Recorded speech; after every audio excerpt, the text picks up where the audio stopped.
Happy Morning New po, Year! ma'am. O, ba't parang puyat kayo? Kunti lang naman po, ma'am. Tapos na ba kayo sa mga assignments nyo? Opo, ma'am. Very good! Now, let's move on to another topic, no? Yung essay, bali, 2,000 words lahat, at saka... Ma'am, tama na, ma'am. Tama na.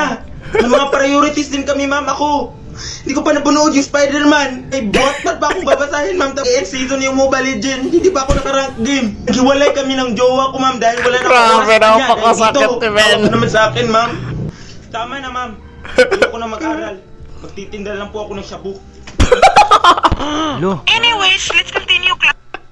Hanap talaga na sinabi na lahat yung sama ng loob, men, no? Puyat ka kasi ng puyat, yan tuloy ang nangyayari sa'yo, men. Yung tipong ikaw na nga lang may kasalanan kung ba't hindi ka nakaka-focus sa school. Eh, baliktad pa, yung teacher pa yung may problema, yung teacher pa yung may problema, no, sa'yo. Good job, bro. Napakaganda ng decision mo, man. What the fuck is that?